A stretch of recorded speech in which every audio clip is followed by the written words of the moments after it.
no permitan que la muerte de Sebastián y de muchos jóvenes en este país quede impune, que se sepa la verdad, que se haga justicia. Eso es lo que buscamos. Me arruinaron la vida, de verdad. Me la arruinaron. Ya no es lo mismo ya de antes, ya. Eso ha sido re difícil. Hoy un desierto es que estoy cruzando en este momento. O sea, ¿de qué manera nos entregan a las mamás a los hijos y no? ¿Cómo nos entregan a las mamás a nuestros hijos muertos? ¡Por nuestros muertos! ¡Ni un minuto de silencio! Estoy aquí alzando mi voz, no solo por mi hijo Dylan, sino por todas aquellas víctimas que hasta el día de hoy están en la impunidad.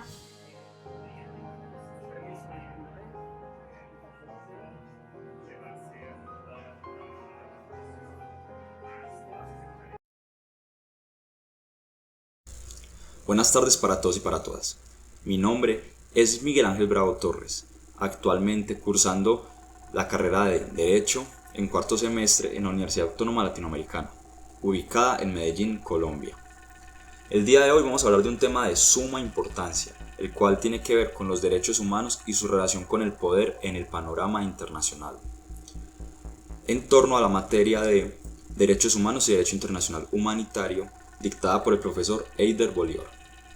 Cuando escuchamos los términos que acabo de mencionar anteriormente, derechos humanos, derecho internacional, organizaciones como la ONU, como la OEA, como el CIDH, tenemos que entender en primer lugar o en primer momento a qué hace referencia toda esta cantidad de conceptos tan macro.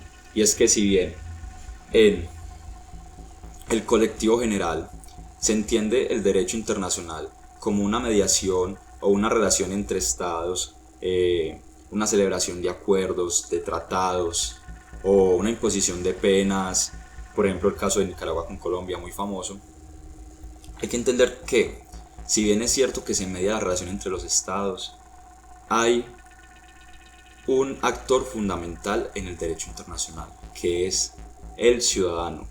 ¿Por qué? Porque los estados per se no pueden existir sin los ciudadanos, sin nosotros. Como lo mencionaba ya yo en videos anteriores, nosotros somos el engranaje que mueve los estados, el engranaje que por ende mueve el derecho internacional.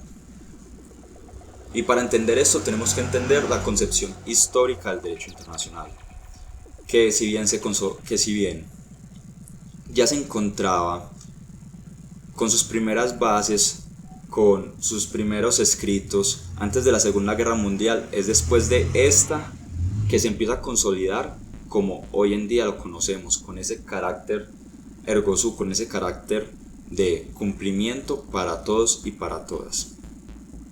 ¿Por qué? Porque hay que entender que en la Segunda Guerra Mundial y en la Primera Guerra Mundial también se dieron violaciones a los derechos humanos, toda vez que tanto las personas que se encontraban dentro del combate como los ciudadanos de a pie tuvieron una vulneración en cuanto a la forma en la que se desarrollaba esa guerra. Es decir, estamos hablando de uso de armas que causan un sufrimiento más allá del carácter que tiene que tener una guerra. Es decir, como lo explican los acuerdos de Ginebra, el fin de una guerra es desproveer al enemigo de sus fuerzas militares, no de sus fuerzas civiles. Y ese fue uno de los errores cometidos en estas guerras. Los civiles sufrieron en gran medida. Sin embargo, y muy importante entender en este momento, no quiere decir que porque el derecho internacional se fundó después de la Segunda Guerra Mundial y surgieron organismos como la ONU, ya hoy en día cualquier conflicto bélico es mediado por estas normas. Pues, si bien ese sería el deber ser en los conflictos y el deber ser de estos tratados y estos acuerdos, no tenemos que ir muy lejos para encontrar casos, por ejemplo, con el conflicto que se vivió en Colombia, un conflicto armado por más de 50-60 años, en el cual se dieron situaciones como la tortura, como el desplazamiento forzado, como la violación, etc. Situaciones en las cuales los civiles, más que todos los campesinos, más que todas las personas de las zonas periféricas de Colombia, alejadas de los cascos urbanos, sufrieron las mayores consecuencias, masacres, destrucción. En este momento es importante anotar o resaltar la frase dispuesta en el documental No hubo tiempo para la tristeza, realizado por el Centro de Memoria Histórico, el cual dice lo siguiente: el poder y el tener se tragó el ser. Es decir, tenemos que entender, como ya lo entendía Hobbes al ver los horrores de la guerra civil inglesa, tenemos que entender que el hombre, cuando está mediado por ansias de poder, se convierte en un lobo para el otro hombre, y por consiguiente las consecuencias de sus actos son fatales.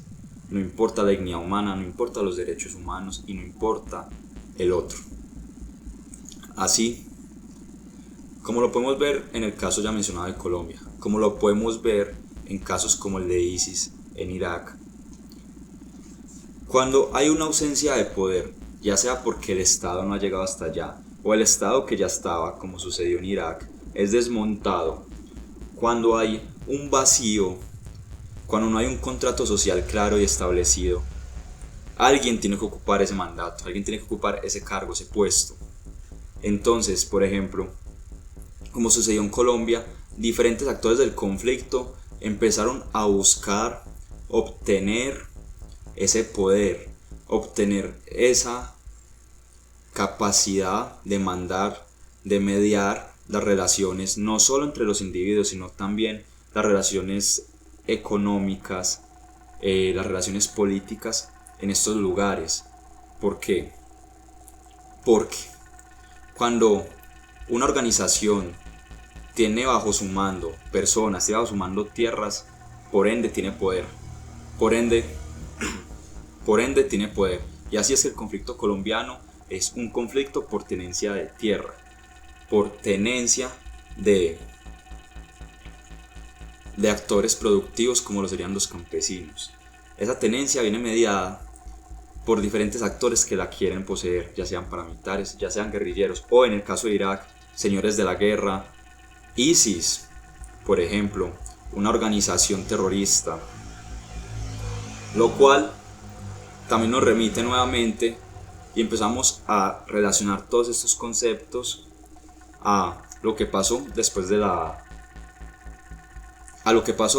caída de las Torres Gemelas, que la ONU, en un Consejo de Seguridad, en una reunión del Consejo de Seguridad, decretó que una de sus principales luchas sería la guerra contra el terrorismo. Y así, organizaciones como en su momento lo fueron las FARC, fueron constituidas como organizaciones terroristas y se focalizaban todos los esfuerzos de los estados en acabar con estas células. Pero hay que entender cómo es que surge este terrorismo, o más importante, qué es el Consejo de Seguridad de la ONU y cómo toma las decisiones. Entonces, a nivel internacional nos encontramos con los tratados, que pueden ser entendidos como la norma, y nos encontramos con las organizaciones que velan por el cumplimiento de estos tratados o de estos convenios entre estados. Así nos encontramos, por ejemplo, con la ONU y el Consejo de Seguridad ya mencionado, que hace parte de esta, el cual se encarga de tomar decisiones en pro de la paz mundial y en pro de los derechos humanos y su cumplimiento. O, por ejemplo, en el caso de América nos encontramos con la Comisión Interamericana de Derechos Humanos, el CIDH, el cual se encarga, por ejemplo, de hacer visitas a los países que lo conforman y ver qué está sucediendo en cuanto a una situación determinada o en cuanto a derechos humanos, como sucedió en el 2021, como bien sabemos, cuando hubo este estallido masivo en Colombia, producto de una reforma tributaria que iba a agravar más la situación de la clase media y de la clase pobre.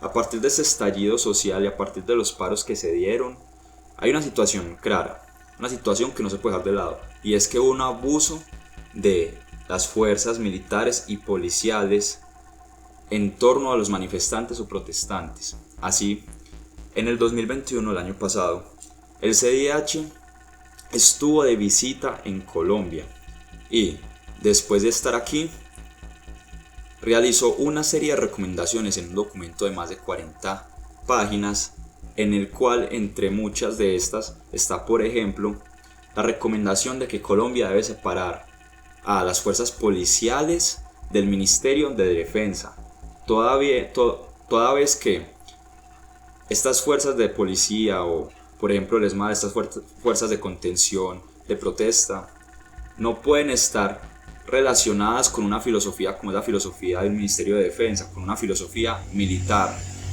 o de ataque, no, por el contrario. Las fuerzas policiales de un país tienen que velar por ese mismo aseguramiento de los derechos humanos, por ese mismo cumplimiento de por lo que está establecido en la Constitución, por lo que está establecido en ese bloque de constitucionalidad que protege estos acuerdos que firma Colombia, estos llamados derechos humanos con todos sus principios. Entonces la policía, en vez de ser una fuerza represiva, tiene que ser una fuerza que asegure a aquellos manifestantes o protestantes su libre desarrollo de este derecho con la plena seguridad y con los plenos derechos y deberes que tienen. Entre otras recomendaciones también estaba que el Estado colombiano tenía que legislar claramente en torno a la protesta, ¿cierto? Hablar del carácter necesario como derecho que tiene, pues si bien está estipulado en la Constitución, hay muchos vacíos en torno a esta. Entonces nos encontramos, por ejemplo, con detenciones arbitrarias, nos encontramos con abuso de la fuerza, etcétera, etcétera. Entonces, como podemos ver, tendemos a creer que estas organizaciones solo median relaciones entre los estados, pero evidenciando, por ejemplo, esta visita al CIDH, podemos ver que realmente el que importa ahí es el individuo, o sea, el engranaje que finalmente constituye los estados. Así que, por ejemplo, al CIDH se pueden hacer denuncias no solo entre estados, sino denuncias particulares. Por ejemplo, yo como individuo, como estudiante, no tengo que ser estudiante de derecho, con mi característica como ser humano y viviendo en un estado como Colombia que hace parte de esta organización, yo puedo, después de agotar todas las instancias en Colombia, puedo remitir una denuncia ante esta entidad. Y efectivamente eso fue lo que sucedió. Se dieron más de 300 denuncias de abuso policial y por ello el CIDH, al ver esta situación, inmediatamente activó sus mecanismos, porque la protección de derechos humanos tiene que ser inmediata, pues tenemos principios como el principio de que lo pactado se cumple. Es decir, si Colombia se inscribe acuerdos, si Colombia firma compromisos a nivel internacional, tiene que cumplirlos en todas sus instancias, no solo cuando le conviene.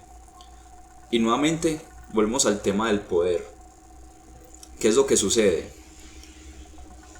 Al Estado no le conviene sentir que su poder está amenazado, que su poder se encuentra en riesgo, por así decirlo, lo cual es muy paradójico, pues si nos remitimos, por ejemplo, al paro actual, al paro armado del Clan del Golfo, producto de la extradición de Otoniel, el que era su líder, por así decirlo, vemos como hay una ausencia del Estado, ¿no? Es decir, no se manifiesta, no defiende a la población. Pero cuando hay una protesta social, una protesta que amenaza,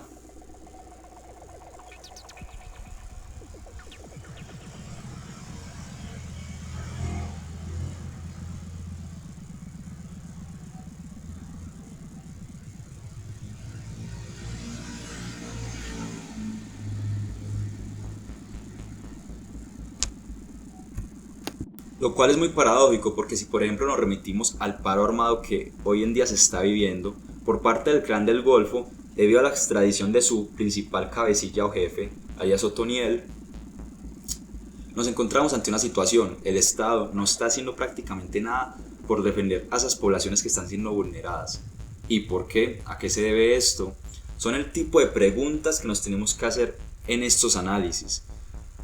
¿Qué pasa con estas situaciones de estos paros? ¿Por qué el Estado ataca, por ejemplo, a los manifestantes o protestantes, que en su mayoría son jóvenes, son trabajadores de a pie, son estudiantes? ¿Por qué no ataca a los grupos armados que realmente tienen estas capacidades bélicas de suponer un mayor riesgo? ¿Qué pasa aquí? ¿Y qué pasa con el derecho internacional frente a estas situaciones. No, exageras, Tito, exageras. No se crea, don Pepe, no se crea. En mi amplio deambular diurno y nocturno, alcohólico o sobrio, he llegado a conclusiones muy concretas. La humanidad es una hipócrita, don Pepe. Por miedo al dolor, los hombres ocurren a Dios como al dentista, pero buscan al diablo para divertirse, sin tan solo mencionar una sola vez un gracias, diablo mío.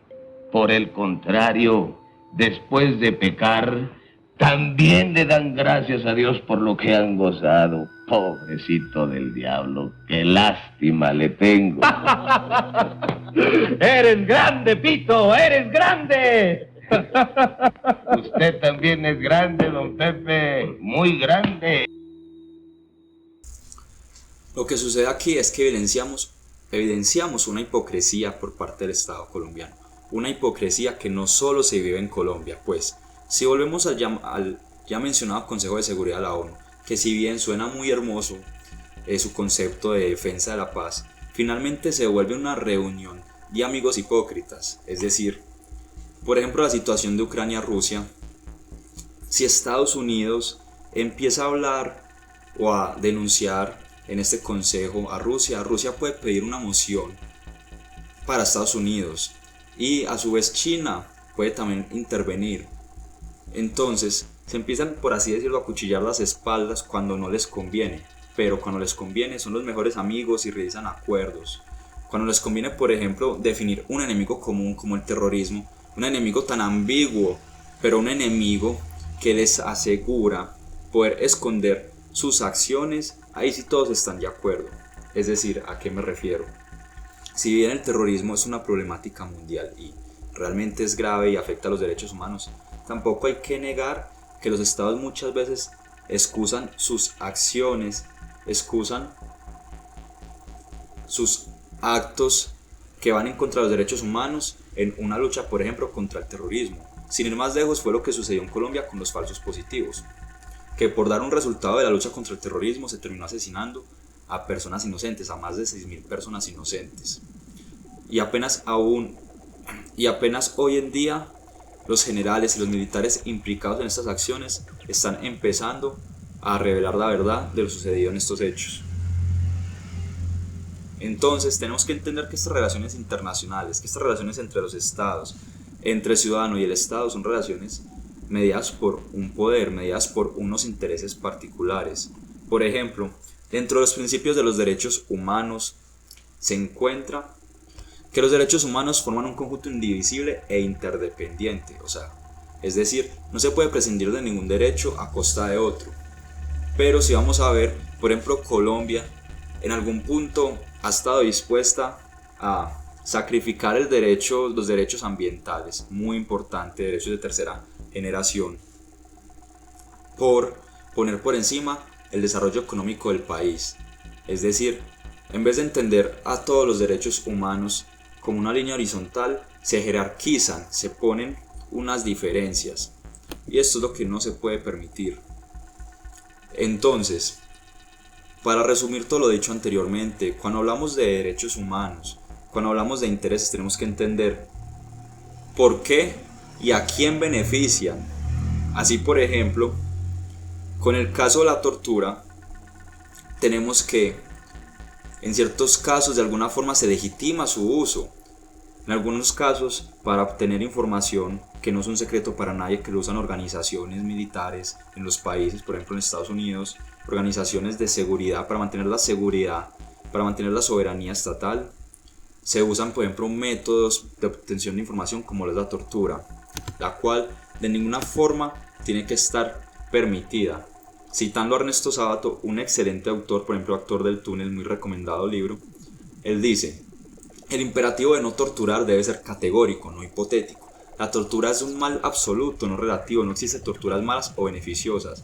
Y así, por analogía, esto no lo debemos aplicar solo con la tortura, sino con el cumplimiento de todos los derechos en general. Los derechos deben tener un carácter de cumplimiento obligatorio, un carácter Un carácter de Deus cogens, un carácter imperativo, un carácter absoluto, universal, que aplique para todos y para todas.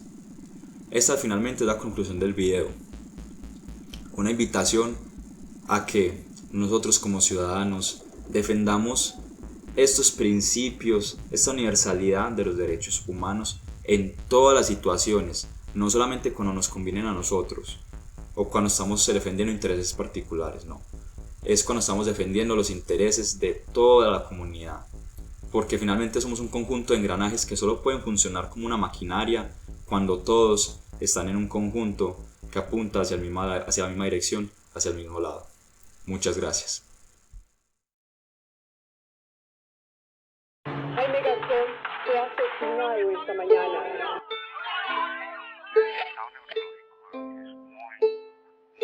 Sí, estoy luchando